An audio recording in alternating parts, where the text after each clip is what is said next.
बिस्मिल्लाहिर्रहमानिर्रहीम, अस्सलाम वालेकुम नाज़रीन, आप देख रहे हैं न्यूज़ बीट। मैं हूं बैरिस्टर एहतशाम अमीरुद्दीन। ख़वातीन और हज़रात, कोरोना के हवाले से तो आज गुफ्तगू करेंगे, लेकिन सबसे पहले मियाँ शहबाज शरीफ साहब का एक ट्वीट आपसे शेयर करते हैं। मियाँ साहब फरमाते हैं जी that the delay in the publication of the forensic report is meant to save the skins of the real culprits Imran Khan and Usman Buzdar। यानी कि ये जो डिले हुई है फोरेंसिक रिपोर्ट में चीनी और आटा स्कैंडल के हवाले से, ये इसीलिए हुई है कि असल जो मुजरिम है इमरान खान और उस्मान बुज़दार, उनको हुकूमत बचाना चाहती है। It is the prime minister who approved the decisions of ECC and Buzdar okayed the provision of subsidy।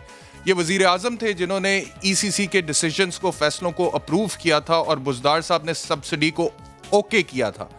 PMLN will not let the government hush up another scam of ₹100 billion। Pakistan Muslim league Nawaz हुकूमत को इजाज़त नहीं देगी कि 100 अरब रुपए की दोबारा से करप्शन करे और उससे जान भी छुड़ा ले। अच्छा जी, ये मियाँ शहबाज शरीफ साहब की तरफ से एक ट्वीट आया है और फिर गवर्नमेंट की तरफ से भी इसका रिएक्शन आया है। फिरदौस आशिकवान साहिबा ने क्या कहा है, ये आपको दिखाते हैं। पहले ये था फिरदौस आशिकवान साहिबा की तरफ से जवाब। इसके साथ साथ जो पंजाब के इंफॉर्मेशन मिनिस्टर हैं फयाजुल हसन चौहान साहब, वो भी चुप नहीं रहे। उन्होंने इससे आगे बढ़ के भी बात की और उन्होंने कहा कि मियाँ शहबाज शरीफ तो जब से वापस आए हैं वो हुकूमत में और मिलिट्री लीडरशिप में गलत फहमियाँ बढ़ाना चाहते हैं। क्या कहा उन्होंने, ये सुनिए। इन्होंने आते ही नेगेटिव पॉलिटिक्स शुरू कर दी, कंस्पायरेसी शुरू कर दी। हर वक्त कोशिश की कि ये शो करें कि जैसे लॉकडाउन के इशू के ऊपर जनाब पाक फौज और सिविल हुकूमत के कोई आपस के अंदर जनाब अंडरस्टैंडिंग नहीं बन पा रही, कोई फला इशू है, कोई फला इशू है, कोई वज़ीर आज़म पाकिस्तान के वाले बीच में फिर फपन कुटनी की तरह ये अपना एक जनाब बयान देते थे इस तरह कि जिस तरह जनाब इख्तलाफात पैदा करने की। फयाजुल हसन चौहान साहब अपने मखसूस अंदाज में जवाब दे रहे थे पाकिस्तान मुस्लिम लीग नवाज की लीडरशिप को। आगे बढ़ते हैं, अब कोरोना की तरफ आते हैं। मैं आपसे अर्ज़ करूं कि मुर्तज़ा वहाब साहब का आज एक बड़ा इंपॉर्टेंट स्टेटमेंट है जिसमें उन्होंने कहा कि सिंध में 10 साल से कम उम्र बच्चे जो कोरोना से मुतासर हो चुके हैं उनकी तादाद 182 है, और 60 साल से की उम्र से ज़्यादा के जो बुजुर्ग हैं उनकी तादाद 900 है। और CM सिंध जो है उनकी तरफ से भी आज एक स्टेटमेंट आया। उन्होंने कहा कि आज कोई अच्छी खबर नहीं है, क्योंकि पहली दफ़ा इन दी हिस्ट्री ऑफ सिंध जब से कोरोना वायरस पाकिस्तान में आया है 383 लोग पॉजिटिव डिटेक्ट हुए हैं कोरोना वायरस की। 383 पॉजिटिव डिटेक्ट हुए हैं कोरोना वायरस की वजह से, जो कि किसी भी दिन में सबसे ज़्यादा डायग्नोज होने वाली शरह है। तो ये तो सिंध की तरफ से खबरें हैं, लेकिन मैं अब आपसे शेयर करता हूं कि पाकिस्तान में, आपको याद होगा पहले भी आपको बता चुके हैं कि 26 फरवरी को पहला पेशेंट डायग्नोज हुआ था कोरोना वायरस का, और अब तकरीबन दूसरा महीना पाकिस्तान में कोरोना वायरस का ख़त्म होने वाला है। एक डेटा थोड़ा सा मैं आपसे शेयर करता हूं और आपको ये बताता हूं कि तीसरा महीना जो है कोरोना वायरस के हवाले से कितना खतरनाक साबित हुआ है। बाकी ममालिक में रिकॉर्ड हमें क्या बताता है। अगर मैं आपसे अमेरिका की बात करूं तो दूसरा महीना जब अमेरिका में खत्म हुआ, पहला केस डिटेक्ट होने के बाद सेकंड मंथ जब खत्म हो रहा था, तो total number of cases America में जो थे वो 18,170 थे, और डेथ्स जो थी, अमवात थी, वो 241 थी। लेकिन अब जबकि तीसरा महीना अमेरिका में कोरोना के हवाले से ख़त्म हो रहा है, तो टोटल नंबर ऑफ केसेस जो है वो 9 लाख से तजावुज़ कर चुके हैं, और अमवात जो है वो 53,000 से ज़्यादा हो चुकी हैं। यानी कि तीसरा महीना जो है वो सबसे ज़्यादा डेडली साबित हुआ है यूनाइटेड स्टेट्स ऑफ अमेरिका में। आगे बढ़ते हैं, मैं आपसे फ्रांस की बात करता हूँ। फ्रांस में जब दूसरा महीना ख़त्म हो रहा था तो टोटल नंबर ऑफ केसेस 22,000 थे, अमवात 1100 थी। जब तीसरा महीना खत्म हुआ है तो total number of cases corona के 1,24,000, 22,000 से, यानी कि 2 महीने में 22,000 केसेस हो रहे हैं। तीसरे महीने में, एक महीने के अंदर अंदर 1,24,000 केसेस हो रहे हैं, और अमवात 22,614 हो गई 1100 से। जर्मनी की अगर मैं आपसे बात करूं तो दूसरा महीना जब खत्म हो रहा था जनवरी में, तो टोटल नंबर ऑफ केसेस 36,508 थे, अमवात 198 थी। और जब तीसरा महीना खत्म हुआ है तो 36,000 का जो फिगर था टोटल नंबर ऑफ केसेस का, वो एक महीने के अंदर दुगना नहीं, तिगना नहीं, तकरीबन 4 गुना से भी ज्यादा हो गया। 1,56,000 टोटल नंबर ऑफ केसेस हो गए, और अमवात 5,835 हो गई। हिंदुस्तान, हमारा हमसाया मुल्क, इसकी बात कर लेते हैं क्योंकि हमारे करीब तरीन है। जब हिंदुस्तान में दूसरा महीना खत्म हुआ तो केसेस की कुल तादाद 1260 थी और अमवात 38 हुई थी। लेकिन अब जब तीसरा महीना हिंदुस्तान में खत्म हो रहा है कोरोना के आने के बाद, तो टोटल नंबर ऑफ केसेस जो पहले 1260 थे 2 महीने में, वो तीसरे महीने में 25,000 से ज्यादा हो गए हैं, और अमवात जो हैं वो 780 हो गई हैं 38 से। तो ये जो तीसरा महीना है बड़ा डेडली साबित हो रहा है तमाम मुल्कों में। अब हम आ जाते हैं पाकिस्तान के ऊपर। पाकिस्तान का जब पहला महीना खत्म हुआ था ख़वातीन और हज़रात, तो टोटल नंबर ऑफ केसेस एक महीने में पाकिस्तान में 1100 थे, और कुल अमवात जो थी वो सिर्फ 9 थी। दूसरा महीना पाकिस्तान में ख़त्म होने जा रहा है। 26 फरवरी को ये आया था, अब हम अप्रैल के एंड में बैठे हैं, दूसरा महीना ख़त्म होने जा रहा है। तो दूसरे महीने के एंड में जो टोटल नंबर ऑफ केसेस हैं एक महीने बाद वो 1100 से 13,000 पे चले गए। यानी कि पहले महीने में 1100, दूसरे महीने के आखिर में 13,000। पहले महीने के आखिर में कुल अमवात 9 और दूसरे महीने के आखिर में कुल अमवात 272। और अब शुरू हुआ जाता है तीसरा महीना, और डेटा मैं आपको ऑलरेडी बता चुका हूं। शायद यही वजह है कि पहले कराची के डॉक्टर्स ने, फिर लाहौर के डॉक्टर्स ने, फिर इस्लामाबाद के डॉक्टर्स ने प्रेस कॉन्फ्रेंस की, गवर्नमेंट को वार्निंग दी, और आज बलूचिस्तान के डॉक्टर्स ने भी प्रेस कॉन्फ्रेंस करते हुए ये कहा है गवर्नमेंट को कि अपनी पॉलिसी पर नज़रसानी करें, लॉकडाउन के हवाले से और मसाजिद के हवाले से भी। तो ये भी बात करेंगे। इसके अलावा एक और अच्छी खबर मेरे पास है आज आप लोगों से शेयर करने के लिए, और वो ये है कि वैसे तो हम आदी हो चुके हैं ना ये सुनने के कि रेकोडिक में पाकिस्तान जो है इंटरनेशनल आर्बिट्रेशन हार गया, कारके में हार गया था, लेकिन फिर वो इमरान खान साहब को क्रेडिट जाता है कि रजब तैयब उर्दुगान के साथ मिलकर एमिकेबली डिस्प्यूट सेटल किया और उसके बाद 1.2 अरब डॉलर बचा लिए उन्होंने। लेकिन एक आर्बिट्रेशन ऐसी भी है जो पाकिस्तान जीता है, वो हम प्रोग्राम के तीसरे सेगमेंट में बात करेंगे। अपने मेहमानों का तारुफ कराता हूँ आज के प्रोग्राम के लिए। पाकिस्तान तहरीक इंसाफ से अली मोहम्मद खान साहब हैं, सीनियर तज्ज़िया नगार सईद काजी साहब हमारे साथ होंगे, इरशाद भट्टी साहब सीनियर तज्ज़िया नगार हमारे साथ होंगे, और latter part of the show में वकील हैं, एडवोकेट हैं सैयद शहाब कुतुब साहब, वो हमारे साथ होंगे। गुफ्तगू का आगाज़ करते हैं इस ब्रेक के बाद।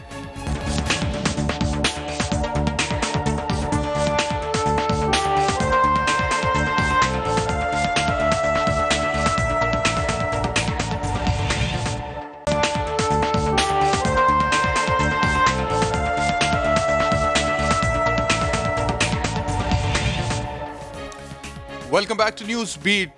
काजी सईद साहब, आपसे गुफ्तगू का आगाज़ करते हैं। मुझे बताइएगा सर कि जिस तरह से मैंने अभी ये फिगर्स बताए कि कोरोना पूरी दुनिया में रिकॉर्ड हमें ये बताता है कि तीसरे महीने में एकदम स्पाइक करता है, और बड़ा वाजिया फ़र्क है फिगर्स के अंदर, जो टोटल नंबर ऑफ केसेस हैं उसमें भी और जो कुल अमवात होती हैं उसमें भी। 2 महीने में जितना होता है उससे 2, 3, 4 गुना सिर्फ अगले एक महीने में हो जाता है, जो कि तीसरा महीना होता है। तो पाकिस्तान में अब तीसरा महीना शुरू हो रहा है। गवर्नमेंट की जो पॉलिसी है, चाहे वो वफाकी हुकूमत है या सिंध गवर्नमेंट की अपने लेवल पे जो पॉलिसी आप समझते हैं कि सही जा रही है, बावजूद इसके कि दोनों में आपस में इख्तलाफ है? देखिए, पॉलिसी जो है वो डिपेंड करती है आपकी इंफ्रास्ट्रक्चर के ऊपर कि आपके इंफ्रास्ट्रक्चर क्या हैं, लिहाजा पॉलिसी तो दुरुस्त हो ही नहीं सकती जो भी है। अब जो आपने डाटा किया है, मैंने जो इस हवाले से इंफॉर्मेशन गैदर की है, कुछ साइंटिफिक जो लोग हैं उनसे जो मैंने बात की है, उसमें यह है कि यकीनन ये तीसरा महीना हम दूसरे मुल्कों की, जिस तरह आप फ्रांस का बता रहे हैं, लेकिन पाकिस्तान के हवाले से अभी भी उनका ये कहना है कि उस तरीके से नहीं हो रहा। और फिर आज ख़ास तौर पर जो अमेरिका से एक रिपोर्ट आई है, उनकी जो क्या है होमलैंड सिक्योरिटी, उसका जो साइंस का डिपार्टमेंट है, उसकी एक रिपोर्ट आई है 2-3 मिनट की, ये वायरल भी हुई है, अगर आप देखें तो मिल जाएगी। उसमें उन्होंने कहा है कि जो गर्म मौसम है उसमें भी वल्नरेबल हो रहा है, और यहाँ पे भी कुछ इलाके ऐसे हैं जिसके बारे में अभी कोई साइंसी हम वजह नहीं दे सकते। मसलन जो अपना वियतनाम है, वियतनाम में अभी तक एक डेथ नहीं हुई, हालांकि वियतनाम और थाईलैंड से कोई 40-50 हज़ार लोग सफ़र करते हैं, वुहान आते जाते रहे। इस पे साइंस काम कर रही है। लेकिन मैं यानी ये बात जो मेरी आज अभी बात हुई है डॉक्टर उबैद अली, जो कि बड़े इंटरनेशनल लेवल के साइंटिस्ट हैं और इस सारे सिलसिले से लिंक्ड हैं, उनका ये कहना है कि डैमेज तो हो रहा है, फैल भी रहा है, लेकिन सेकंड जनरेशन जो यहाँ पे पैदा हुई है इस वायरस की, वो विम्पी है, और उसकी कई वजूहात क्या है अभी साइंस ये नहीं जानती। लेकिन जिस तरीके से इसने डैमेज वुहान में किया था या इसने अमेरिका में किया है, उस तरह से अभी नजर नहीं आ, और अल्लाह करे ये बात दुरुस्त साबित हो। नहीं, वुहान में और अमेरिका का तो कोई मैच ही नहीं रह गया ना काजी साहब।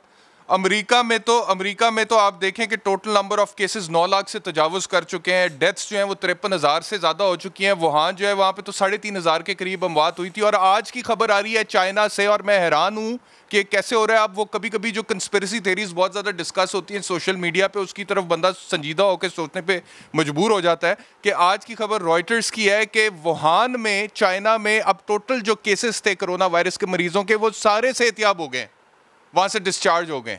तो अमेरिका में और वुहान में तो कैसा बहुत फ़र्क है।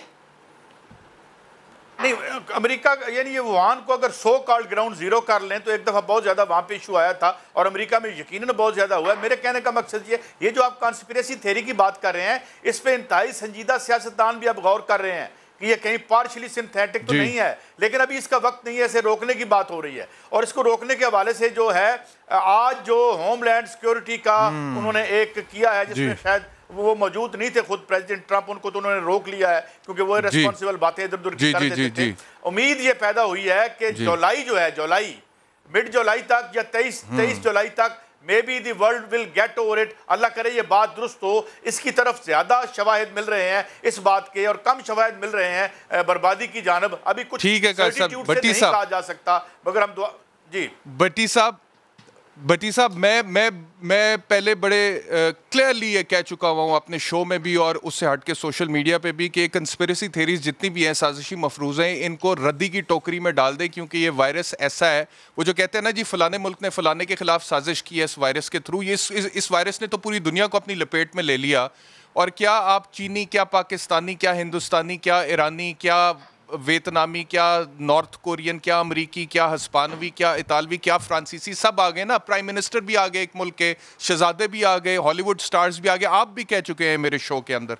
तो ये कंस्पिरेसी थेरीज हमें सही नहीं लगती थी, लेकिन ये जो खबर आज चाइना से आ रही है, वाकई चाइना का हेल्थ सिस्टम इस लेवल पर है कि एक नेचुरल ग्लोबल पेंडेमिक को उन्होंने इस तरह से कंट्रोल कर लिया और अब सारे मरीज सेहतयाब हो गए हैं, या आपको कोई कंस्पिरेसी नजर आती है इसके अंदर भट्टी साहब?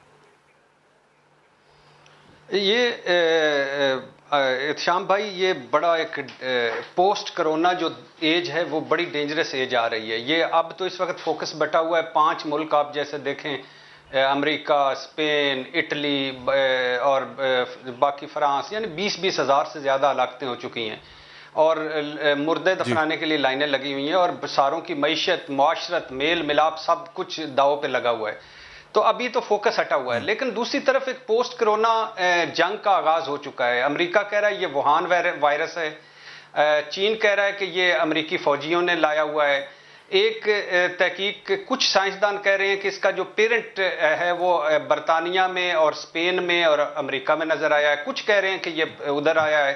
अब एक तरफ जो प्रेसिडेंट ट्रंप है वो जो अपने मुखालिफ जो बाइडेन पे कहते हैं कि अगर वो सदर बन गए तो चीन अमेरिका खरीद लेगा, इतने वो चीन नवाज हैं। दूसरी तरफ कल परसों में एक स्टोरी पढ़ रहा था कि ट्रंप के जो फैमिली मेंबर हैं उन्होंने चीनी बैंकों से, चीनी सरकारी बैंकों से कोई ट्रिलियन के करीब वो कर्जे लिए हुए हैं और वो अपने कारोबार भी कर रहे हैं, बिजनेस डीलें भी हो रही हैं। और दूसरी बात है कि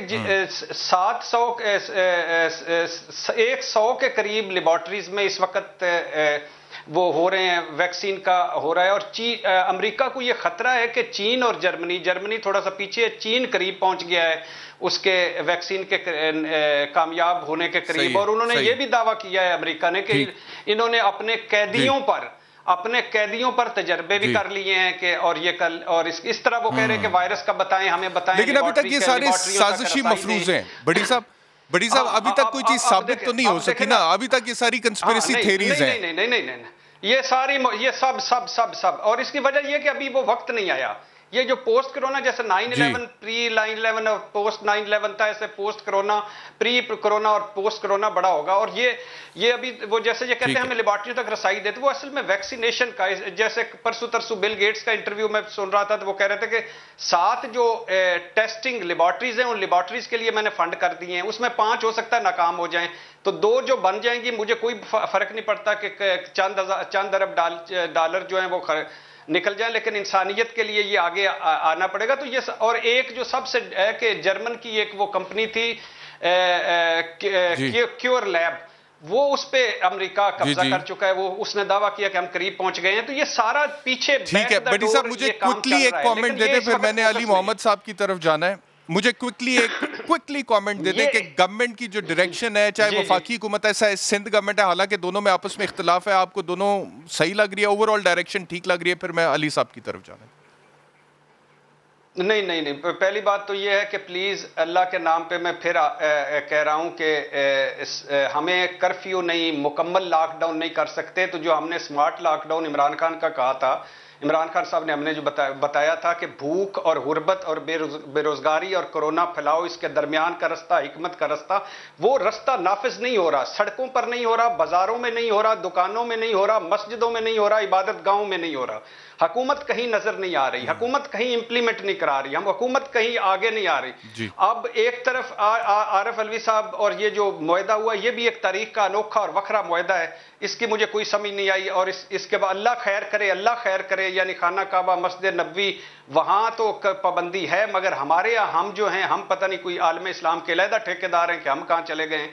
ये फैलाव बढ़ सकता है खुदा के लिए, ये फैलाव, चूंकि हमारी टेस्टिंग कैपेसिटी कम है, इस वजह से हमें पता नहीं चल रहा, फैलाव बढ़ सकता है। इसको रोकना है, सिर्फ इसको रोकना है। और रोकना किस तरह? स्मार्ट लॉकडाउन के जरिए, स्पेसिफिक एरियाज के जरिए, अवाम के तावन के जरिए। अवाम 600 रुपए किलो खजूर और 400 किलो रुपए नींबू तो बेच रही है, लेकिन इस तरफ नहीं तवज्जो दे रही। खुदा के लिए, अल्लाह के नाम पे इस तरफ भी तवज्जो दें। तो खरीद रही है बेचारी, हमारी मेरे पास फिगर्स आए हैं आज, इसको थोड़ा सा फोकस करें।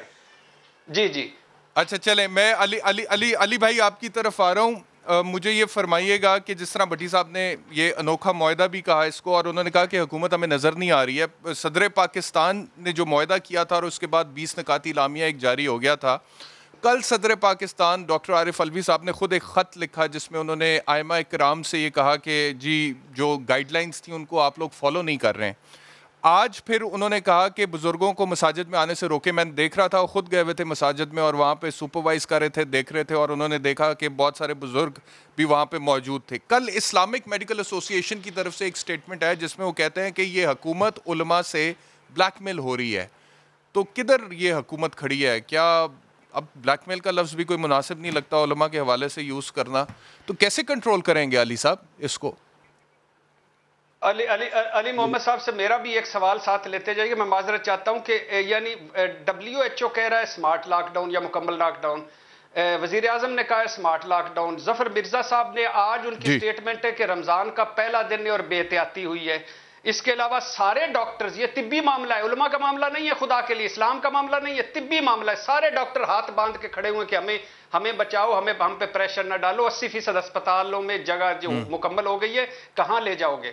उसके बाद पूरी दुनिया में अली मोहम्मद साहब मजहबी आदमी है, इस्लाम को समझने वाले आदमी, पढ़े लिखे आदमी, पूरी दुनिया में कहीं उलमा और हुकूमत का मुआहदा नहीं हुआ, कहीं मुशावरत नहीं हुई, कहीं एलामिया नहीं हुआ, कहीं भी चलिए पूछते हैं उनसे, हम वखरे हैं जो हमने ये कर दिया।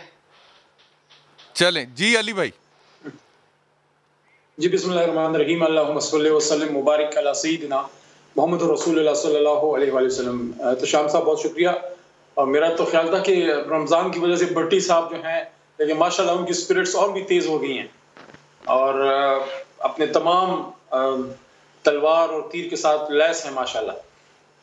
सबसे पहले तो एहतशाम साहब, मैं आपके प्लेटफॉर्म का एक फ़ायदा उठाते हुए मैं एक्नॉलेज करना चाहूँगा और मैं दुआ भी करूँगा कि अल्लाह उनके लवाकिन को सब्र भी दे। लेकिन बहुत बड़ा एक नाम हमारे पेशावर का डॉक्टर जावेद साहब फौत हुए हैं, वो शहीद हुए हैं and he was diagnosed covid positive. Javed साहब वो एक फ्रंट लाइन सोल्जर थे। तो मैं यहाँ ये ज़रूर कहना चाहूँगा कि जितनी भी हम गुफ्तगू करें, लेकिन हम पहले ज़रा विजुलाइज करें। मैं तमाम मीडिया पे जितने मेरे दोस्त मेरी तरह के आते हैं या और भी जो एंकर्स हैं, जो भी एनालिस्ट हैं, कि सबसे जो बड़ी कुर्बानी दे रहे हैं फ्रंट लाइन पे वो हमारे पैरामेडिक्स हैं, डॉक्टर्स और नर्सेज। तो उनको तमाम सियासत को मलहूज़ एक तरफ रखते हुए हमें उनको अप्रिशिएट करना चाहिए, क्योंकि उनकी भी फैमिलीज हैं और वो भी अपने घरों में जाते हैं, उनके भी एजड पेरेंट्स हैं। अब ये डॉक्टर साहब जो थे ये काफ़ी एज के भी थे, तो उनको उनके लिए दुआ। दूसरा, 2-3 चीज़ें यहाँ पे डिस्कस हुई हैं, मैं शॉर्ट जवाब देना चाहूँगा। सबसे पहले भट्टी साहब ने और आपने भी जिक्र किया लॉकडाउन का, स्मार्ट लॉकडाउन का, इसका, और जो एक इम्पॉर्टेंट इशू आपने उठाया है जो बड़ा पर्टिनेंट भी है कि जो तीसरे महीने की तरफ आपने इशारा किया और उसकी तरफ इमरान खान साहब ने भी बात की थी, और इसी वजह से लॉकडाउन में तोसी भी की गई है कि 15 रमजान मुबारक से आगे तक इसको तोसी की गई है। लेकिन मैं इस वक्त अपने हल्के में हूँ, क्योंकि जब से ये मसला हुआ है, ज्यादा सुबह ऑफिस भी हो तो शाम को इधर राशन डिस्ट्रीब्यूशन या फिर वैसे इधर होना होता है, तो मैं ये देख रहा हूँ कि हल्कों में, रूरल एरियाज में, सिटीज में तो फिर भी एक पाबंदी है, लेकिन रूरल एरियाज में उस तरह से लॉकडाउन या सोशल डिस्टेंसिंग पे अमल नहीं है। और लोगों से हाथ में लाना वगैरह, और सारा वो है, बाजारों में रश भी होता है। हालांकि 4 बजे के बाद सूबाई हुकूमत जो पख्तूनख्वा की है उनकी तरफ डायरेक्शन है कि आप बंद करें, और उसको बंद किया भी जाता है, वो इम्प्लीमेंट भी हो रहा है। लेकिन सबसे इंपॉर्टेंट चीज क्या है, वो है अवाम का ताउन। और अवाम का ताउन कैसे हासिल होगा? 2-3 जराए से। एक तो हुकूमत का डायरेक्ट, इवेंचुअली अगर अवाम ताउन नहीं करती अली साहब, मतलब कि ये तो आप कह रहे हैं कि अवाम ताउन करे, और कुछ लोग कर भी रहे हैं लेकिन बहुत सारे लोग नहीं भी कर रहे हैं, तो जो लोग नहीं कर रहे हैं उनके हवाले से फिर काम तो गवर्नमेंट का ही है ना, कोई लॉ एंड ऑर्डर को कंट्रोल करना और इंश्योर करना कि पॉलिसी फॉलो। देखिए, 2 चीजें यहाँ पे एहतशाम साहब हैं। पहली तो ये है कि उलमा कराम की बात हुई, उनके साथ मुआहदे की बात हुई। मैं ये समझता हूँ कि ये एक बहुत अच्छा स्टेप था सदर मुमलिकत का, कि उन्होंने मामले की नज़ाकत को समझा, और बजाय इसके कि इसको बिल्कुल ओपन एंडेड छोड़ दिया जाता, तो उन्होंने मुनासिब समझा कि रमजान से पहले इनको एंगेज किया जाए, उनके साथ एक कॉन्फिडेंस का एक माहौल बनाया जाए, और उनको इस बात पे कायल किया जाए कि मसाजिद में एक तो बहुत ज्यादा रश ना हो, और जो भी वो चीजें आपको सारी पता है, सोशल डिस्टेंसिंग, बीच में 4-5-6 फुट का फासला, एक साथ छोड़ के दूसरे पे आना, बच्चे और बुजुर्ग वो ना आए, और सारी चीजें, यू नो दिस। अब उसको कितना हम इम्प्लीमेंट कर रहे हैं, वो एक सवालिया निशान जरूर है। क्योंकि क्या पाकिस्तान की लाखों मसाजिद जो पाकिस्तान के तुलो अर्ज में फैली हुई हैं, जब तक उलमा कराम उस तरह से ताउन नहीं करेंगे, जो मैं इस वक्त कहना जरूर चाहूंगा कि उलमा कराम का ताउन मौजूद है, लेकिन इससे ज्यादा होना चाहिए। क्योंकि सदर मुमलिकत जो है उन्होंने अपनी तरफ अपनी तय कोशिश की है, 4-5 मसाजिद में गए हैं, क्योंकि पाकिस्तान में लाखों मसाजिद पाकिस्तान के तुल अर्ज में फैली हुई। यहाँ पे उलमा कराम का एक रोल बहुत इंपॉर्टेंट है, वो ये है कि जुमे का जो खुतबा है, जुमे में नमाजी भी अब मैं देख रहा हूँ कम ही है, लेकिन वो कम हो, और उनका एक देखें, कोई भी पाकिस्तान एक इस्लामी मुल्क है, कोई सोच भी नहीं सकता है कोई मस्जिद बंद करेगा, लेकिन इस वक्त एक वबा की कैफियत है। मैं खुद ही, मेरा आज हमारा पख्तूनख्वा में 1 रोजा पहले था, तो बंद करने की तो कोई बात भी नहीं कर रहा, बंद करने की कोई मुसलमान ये बात नहीं कर सकता बंद करने की। वो बात तो सिर्फ यही करते हैं ना कि नमाज, बाजमात नमाज को महदूद कर दें। मस्जिद इंतज़ामिया में जो वहाँ पे मुअज्जिन हैं, इमाम साहब हैं, खुदाम हैं, वो मस्जिद में बाजमात नमाज अदा करें, मस्जिद के लाउड स्पीकर से अल्लाह अकबर की सदा बुलंद होती रहे, लेकिन बाकी लोग एहतियात करें। यही बात हो रही। मैं आपकी तरफ वापस आता हूँ अली साहब, मुझे काजी साहब ये बताइएगा। जी जी जी जी, मैं आता हूँ आपकी तरफ वापस। काजी साहब मुझे ये बताइएगा, एक तो अली साहब ने जिस तरह से डॉक्टर्स के हवाले से कहा कि जिनकी शहादतें हुई हैं कोरोना वार्ड में ड्यूटी सर अंजाम देते हुए, उनको हम खराज तहसीन पेश करते हैं। दूसरा, शुमाली वज़ीरिस्तान में आज हमारी फ़ौज के 2 जवान जो हैं उनकी शहादत हुई है दहशत गर्दों को ख़त्म करते हुए वहाँ पे, और बहुत ज़्यादा कुर्बानियाँ दी हमारी फ़ौज ने, इसमें कोई शक नहीं है, तो हम उनको भी खराज तहसीन पेश करते हैं। Now coming back to the corona, मुझे फरमाइएगा कि जो अली साहब कह रहे हैं उसकी रोशनी में आपको लगता है कि आने वाले दिनों में ये जो मुआहदा हुआ था गवर्नमेंट और उलमा के दरमियान मसाजिद के हवाले से या दीगर सनतों या कारोबार के हवाले से भी, मैं इमरान खान साहब को भी ये कोट कर चुका हूँ 2 दिन से, कि वो कहते हैं कि कुछ भी कर लें, एब्सोल्यूट लॉकडाउन भी कर लें, कोरोना ने फैलना ही फैलना है। तो when the prime minister says that कि कोरोना ने फैलना ही फैलना है, मैं तो ये जानने की कोशिश कर रहा हूँ कि प्राइम मिनिस्टर का माइंडसेट क्या है। वो समझते हैं कि फैलने ही फैलने से मतलब कि खुदा न खास्ता इटली वाली सिचुएशन या स्पेन वाली या अमेरिका वाली भी खुदा न खास्ता अगर पाकिस्तान में होती है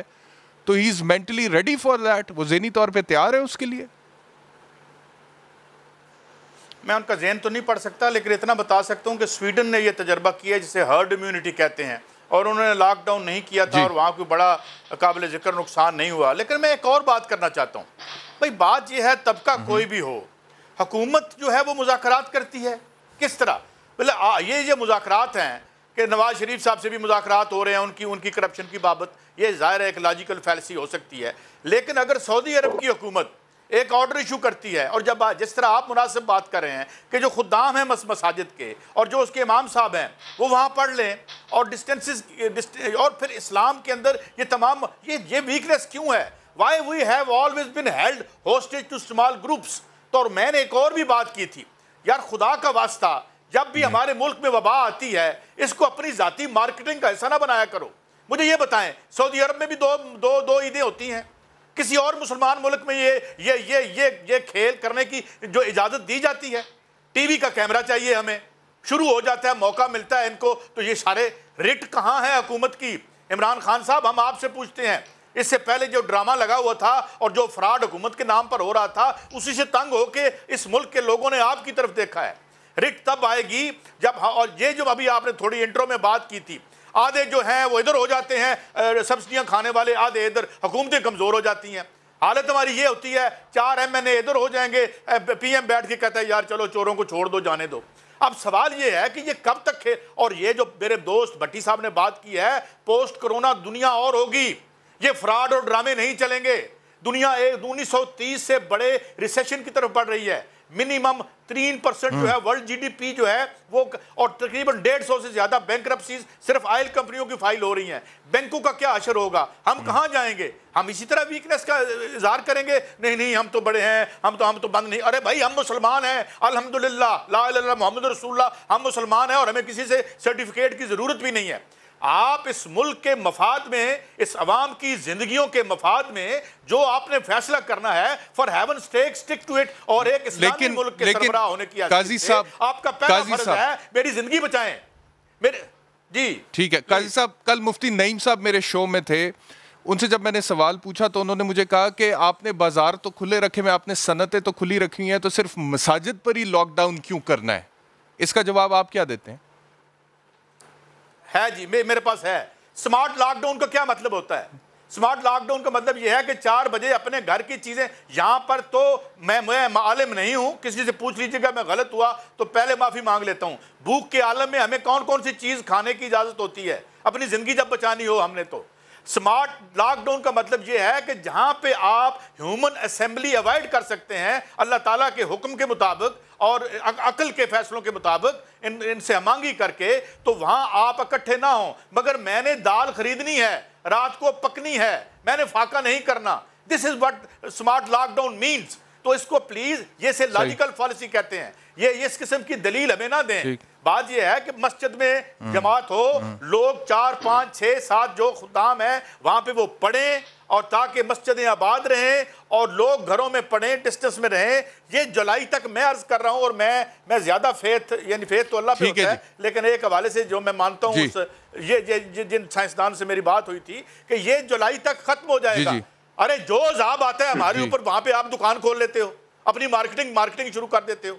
2005 में जब हुआ तो आपने हमारे जो है वो टेंट बेचने शुरू कर दिए, पैसा खाना शुरू कर दिया हमारे जो आया हुआ था। तो ये खत्म होना चाहिए, और आप इस बात पर सोचिए। और मैं चाहूंगा एहतशाम साहब आप प्रोग्राम करें, और मैं जरूर हाजिर होऊंगा उसमें। ये पोस्ट कोरोना कैसी माशी दुनिया बन रही है, ये करेंगे इंशाल्लाह, 3 महीने के बाद बिल्कुल करेंगे भट्टी साहब। और जी प्लीज, बिल्कुल ठीक है, बिल्कुल करेंगे। अच्छा भट्टी साहब, आपकी तरफ वापस आ रहा हूँ। एक तो थोड़ा सा, क्योंकि आपका अवामी अंदाज है और लोग आपकी बात सुनते भी हैं, मैं देख रहा था कि ज़ख़ीरा अंदोज़ों के ख़िलाफ़ कानून साजी के बावजूद जो इस गवर्नमेंट ने की है, उसके बावजूद महंगाई की शिकायत आ रही हैं। कल कराची से आई थी, आज लाहौर से भी आई थी। आप जिक्र कर रहे थे अदरक और लहसुन और लीमू, ये डबल रेट्स पर इस वक्त मार्केट पे बिक रहे हैं और मंडी में भी बिक रहे हैं। और वो बेचारे फल वाले ये कहते हैं कि अगर मंडी से चीज़ हमें महंगी मिलेगी तो हम अपनी दुकानों पे उसको सस्ता कैसे बेचेंगे, और इवेंचुअली पिस जो है वो पाकिस्तान की आवाम जाती है। पहले इसका आप दे दें जवाब, उसके बाद फिर शहबाज शरीफ के ट्वीट के हवाले से भी आपसे कमेंट लूंगा।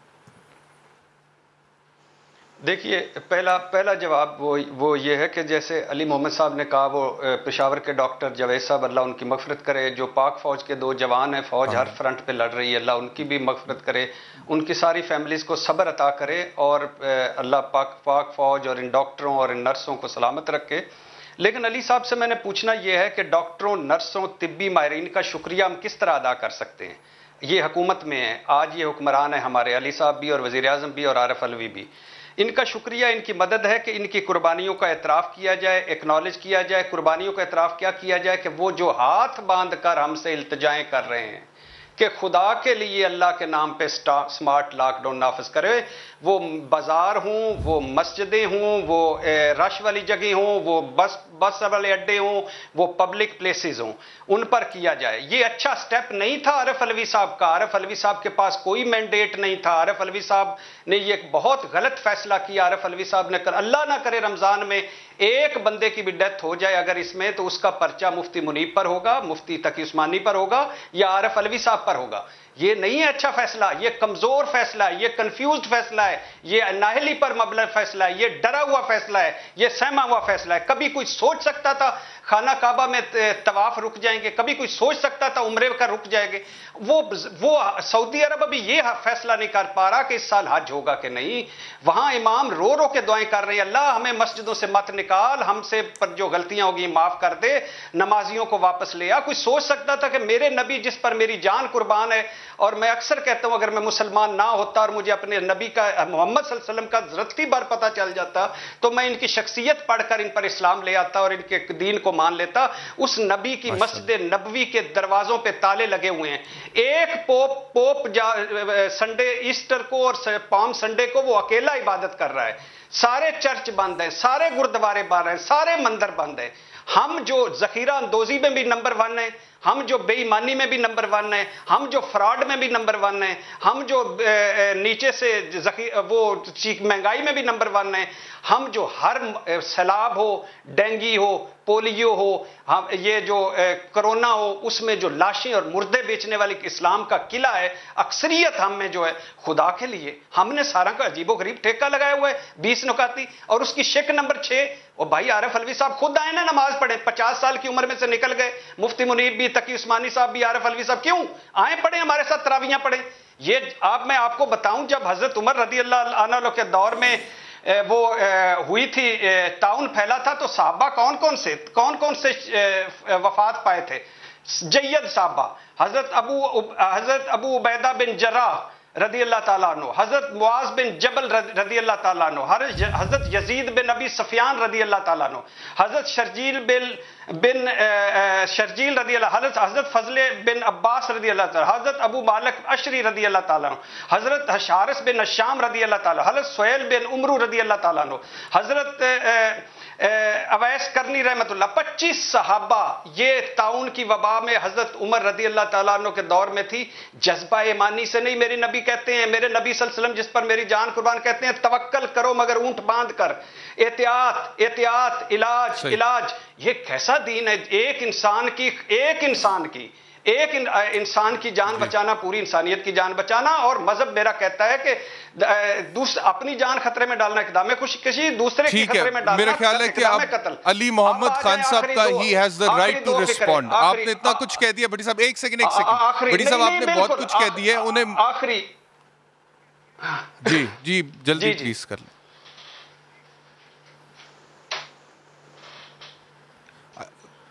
मेरे ख्याल में आपका ऑडियो का भी कोई इशू है। अली मोहम्मद खान साहब, बहुत कुछ उन्होंने कह दिया। मेरे ख्याल में मेरे अब सवाल की गुंजाइश ही मौजूद नहीं है। Over to you directly, you have the right to respond. वो भट्टी साहब हमारे अक्सर दरगाहों में कोई प्यारे होते हैं ना, जिनकी किसी बात को कोई बुरा नहीं मानता, तो भट्टी साहब कुछ भी कहें आपको बुरा लगता ही नहीं है, क्योंकि वो जो भी कहते हैं वो दिल से बात करते हैं। अब जरूरी नहीं है कि उससे हम एग्री करें, लेकिन एक आदमी में एक कन्विक्शन होनी चाहिए कि आप एक कन्विक्शन से बात करें। तो उनकी बात सराखों पे, लेकिन मैं 100% नहीं 200% उनकी इस बात को रद्द करता हूं। कोई कमजोर फैसला नहीं था। और आपको भट्टी साहब इस बात में खुश होना चाहिए कि आज पाकिस्तान में एक ऐसा शख्स जो है वो सदर मुमलिकत है जो भीख में खैरात में सदर नहीं बना। सॉरी अगर मैं मेरे अल्फाज साफ हूं, इलेक्शन वो भी कराची जैसी मुश्किल जगह पे, राज में नहीं, उस जमाने से जीत के आ रहे हैं जब वहां पे गोली और बंदूक का राज था। आपका एक इलेक्टेड एमएनए आज एक पॉलिटिकल वर्कर, एक सोशल वर्कर, एक सेल्फ मेड आदमी 24 साल जदोजहद करने के बाद वो आपका सदर मुमलिकत बना है। हम तो इस बात को तरसते थे। मैं आपको एज अ आम पाकिस्तानी बात कर रहा हूं, क्योंकि I am a professional person, same is barrister Ehtesham. हम एक वकील हैं, मैं प्रोफेशनल लोग हैं। हम इस बात की मैं इस बात को ख्वाहिश मेरी थी कि पाकिस्तान में भी कभी ऐसा हो जिस तरह हिंदुस्तान हमारा दुश्मन मुल्क है, लेकिन उनकी एक चीज आपको एक्नॉलेज करनी पड़ेगी कि उनका कोई सदर आता था जिस तरह डॉक्टर अब्दुल कलाम थे, तो हम दुआ की ख्वाहिश थी कि हमारा भी कोई एजुकेटेड आदमी, एक सेल्फ मेड आदमी हो।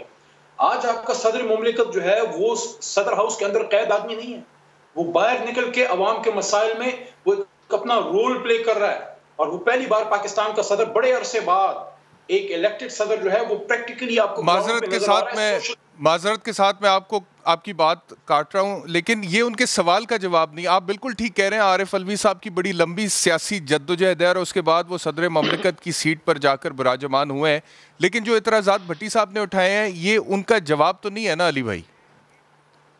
नहीं, मैं उसी तरफ आ रहा था कि सदर ममलिकत जो है चूंकि पॉलिटिकल वर्कर हैं और वो इस इशू की नज़ाकत को समझते हैं, बजाय इसके कि हुकूमत और उलमा कराम के दरमियान एक मखासमत का एक माहौल पैदा होता और वहां पे एक लान तान खुदा ना खास्ता होती और मसाजिद के बाहर जो है वो पुलिस और आपकी रेंजर जाके लोगों को पकड़ पकड़ के जेलों में डालते, उन्हें उनके साथ एक गुफ्तगू किया, एक डायलॉग किया जिसमें एक दूसरा बड़ा रोल प्ले किया हमारे मजहबी उमूर के वजीर पीर नूरुल हक कादरी साहब ने, और उनको एक पॉइंट एक एजेंडे पे लेके आप देखें भट्टी साहब प्लीज, आपकी बातों से मैं एग्री करता हूं, लेकिन आप खुदारा अमली दुनिया की भी बात करें। और अमली दुनिया की बात यह है कि एक दिन में पाकिस्तान में ये इशू इस तरह से नहीं बना, ये पिछले 30-40 साल की सियासतों का नतीजा है।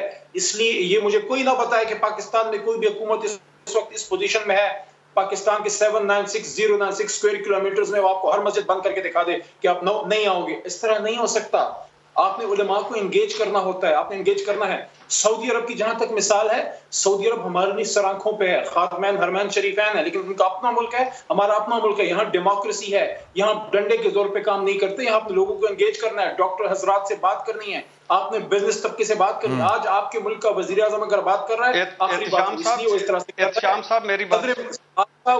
आपका वजीर आजम जो है वो क्यों ये बात कर रहा है? वो इसलिए बात कर रहा है कि आपके पास सऊदी अरब की तरह तेल और सोने के जखायर नहीं, अगर है भी तो जमीन के अंदर होंगे। I have to take a break. आपने ठीक है जी, आपका मौक़िफ़ भी आ गया। लोगों का है, पूरे मुल्क को आप फुल लॉकडाउन नहीं कर सकते, आपने मुल्क को आगे लेके चलना है भट्टी साहब, और आपने उलमा कराम को एतमाद में लेके चलना है। आप इस तरह नहीं कर सकते उलमा पे पर्चे करें, मसाजिद में लोगों को धींगा मुश्ती हो, हर रात लोगों को पकड़ा जा रहा हो, वो मजा करेगा। मेरे ख्याल में वो ये हरगिज नहीं कह रहे कि आप एतमाद में लेकर ना चलें। मुझे एक ब्रेक लेना है, इजाजत दीजिएगा, मुझे एक ब्रेक लेना है। लेकिन मेरे ख्याल में भट्टी साहब का ये पॉइंट नहीं था कि आप लोगों को एतमाद में ना लें। सर्टनली यहाँ पे जमहूरियत है, लोगों को एतमाद में लेना बहुत जरूरी है, but at the same time it is the government's responsibility to convince all factions, sir. Sir मुझे एक ब्रेक लेना है, लेने दें, टाइम काफी हो गया। ब्रेक के बाद मैं वापस आ रहा हूँ, फिर गुफ्तगू को जारी रहा।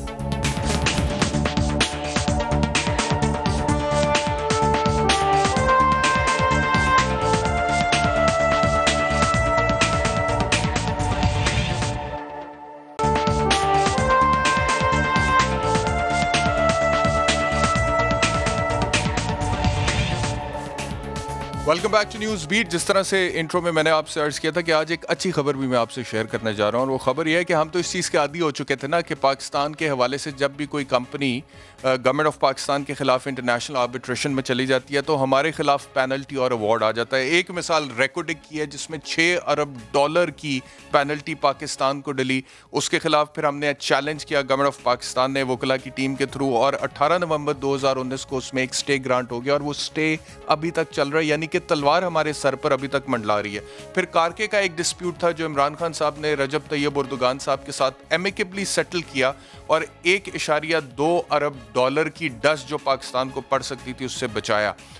DGISPR साहब का एक ट्वीट था, बल्कि मैं आपको वो सुनवाता हूं कि DGISPR क्या कह रहे थे और उसके बाद इसके बारे में बात करते हैं। सुनिए क्या कह रहे थे। मेजर जनरल बाबर इफ्तिखार साहब ये जो फरमा रहे थे कि 26 फरवरी जब से कोरोना पाकिस्तान में आया, हिंदुस्तान 456 दफ़ा लाइन ऑफ कंट्रोल की खिलाफ वर्जी कर चुका है और पिछले एक साल में 850 बार सीज फायर मुआहदे की खिलाफ वर्जी कर चुका है।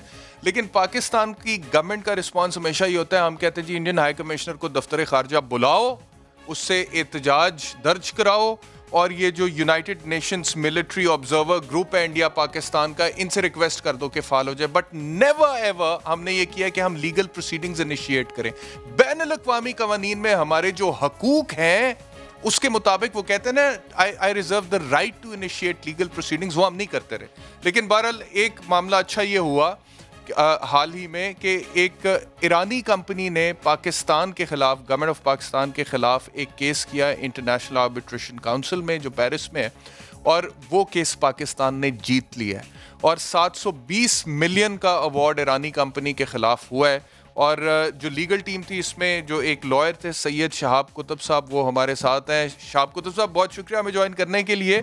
कुछ थोड़ी सी डिटेल बता दीजिएगा इस केस की कि क्या सूरत हाल है और पाकिस्तान की कितनी बड़ी फतह है।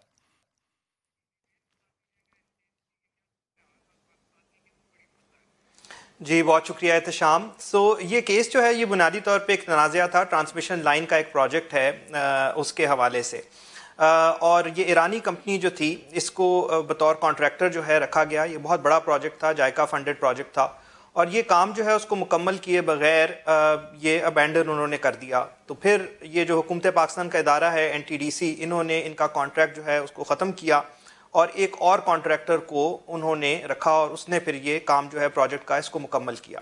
ये जो ईरानी कंपनी है इन्होंने जाकर पाकिस्तान के ख़िलाफ़, ये international court of arbitration Paris है उसके तहत ये आर्बिट्रेशन जो है ये हो रही थी, वहाँ पे एक मुकदमा दायर कर दिया और एक लंबा चौड़ा क्लेम जो है डैमेजेस का वो हमारे ख़िलाफ़ डाल दिया। तो फिर पाकिस्तान ने, हुकूमत पाकिस्तान की जो कंपनी है NTDC, इन्होंने फिर वहाँ पर अपनी डिफेंस जो थी वो भी फाइल की और साथ में अपने जो काउंटर क्लेम्स थे, जो अपने हर जाने का इनका एक क्लेम था, वो भी इन्होंने दायर किया और अल्हम्दुलिल्लाह उसके अंदर हमें फ़तह हुई और तमाम तर क्लेम जो थे ईरानी कंपनी के वो ट्रिब्यूनल, जो इंटरनेशनल ट्रिब्यूनल है, उन्होंने रद्द किए और NTDC को जो हरजाने का क्लेम था वो उन्होंने अवार्ड किया। तकरीबन जिस तरह आपने बताया 72 करोड़ रुपए का क्लेम उनके हक़ में विद इंटरेस्ट जो है वो अवार्ड किया है। और साथ में ये भी कि चूँकि हुकूमत पाकिस्तान जो है वो अपना केस जीत चुकी थी इस ट्रिब्यूनल के सामने, सो उन्होंने 78% जो हमारी लीगल फ़ीस हैं वो भी कहा कि वो भी जो हैं वो दी जाएंगी हमें। ये एक बड़ी फतह है और यकीनन बिल्कुल ज़बरदस्त। अच्छा शाह साहब, एक और सवाल है, मुख्तसरन इसका जवाब दे दीजिएगा। इफेक्टिवली हैंडल करें। जी ठीक है, एक और सवाल है, एक लीगल एक्सपर्ट की हैसियत से आप क्या समझते हैं कि दीगर जो मामलात हैं जो इंटरनेशनल फोरम्स पे जाते हैं, गवर्नमेंट ऑफ पाकिस्तान को कोई और कंपनीज ले जाती हैं, वो एफिशिएंटली इफेक्टिवली जिस तरह से लीगली हैंडल होने चाहिए, क्या वो होते हैं? और क्या बहुत सारे ऐसे मामलात नहीं है जो हुकूमत को या रियासत पाकिस्तान को खुद लेकर जाने चाहिए बैनुल अक़वामी फोरम पे, जिस तरह से लाइन ऑफ कंट्रोल पे सीज़ फायर माहदे की खिलाफ वर्जी होती है and we never go to the International Criminal Court या फिर किसी और इंटरनेशनल बॉडी के पास? यहाँ पर हम काफ़ी लैक करते हैं। Would you agree to that?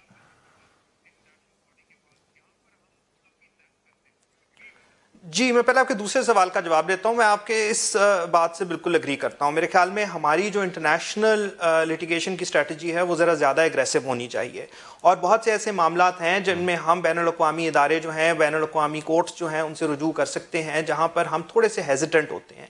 उस हेजिटेशन की वजह क्या है ये तो हुकूमत ही जानती होगी, लेकिन मेरे ख्याल में अब एक अच्छी बात यह है कि हम इस सारी चीज़ को एक तरह से इंस्टीट्यूशनलाइज करने की तरफ जा रहे हैं। मेरे इल्म में है कि अटॉर्नी जनरल ऑफिस में भी एक सेल बन गया है जो इंटरनेशनल डिस्प्यूट्स को वो देख रहे हैं, अब तो काफ़ी देर से देख रहे हैं।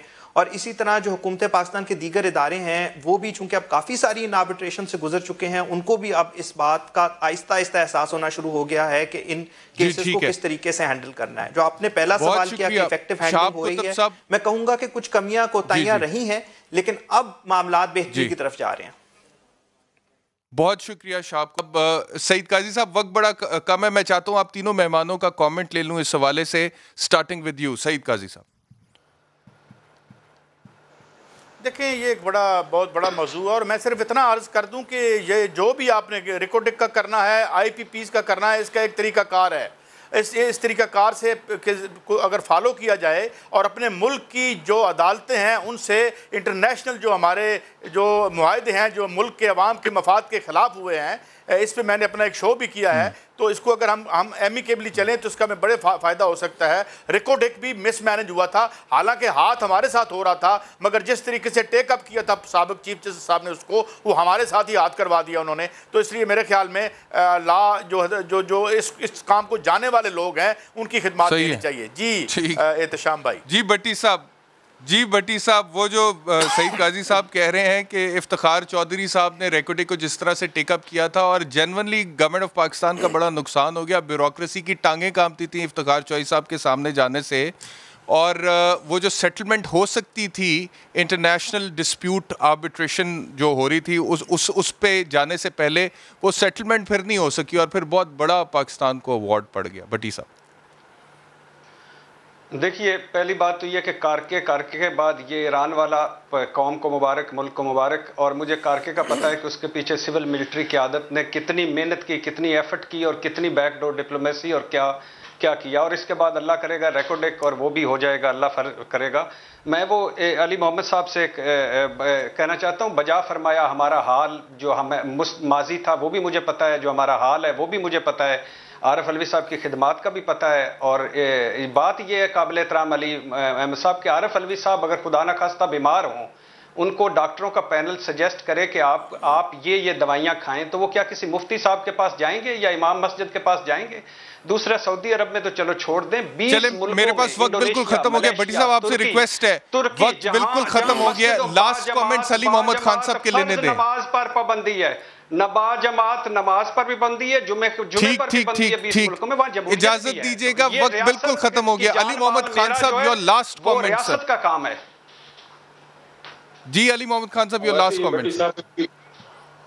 वैसे भट्टी साहब ने मेरी बातें दिल पे ले ली हैं, लेकिन मैं समझता हूँ कि इमरान खान साहब की मौजूदगी में मुल्क के वज़ीर आज़म हैं, तो ये बड़ी एक अचीवमेंट है काके की। लेकिन मैं ये समझता हूँ कि इस तरह के और भी बहुत से इश्यूज हमें जो है वो देखने हैं।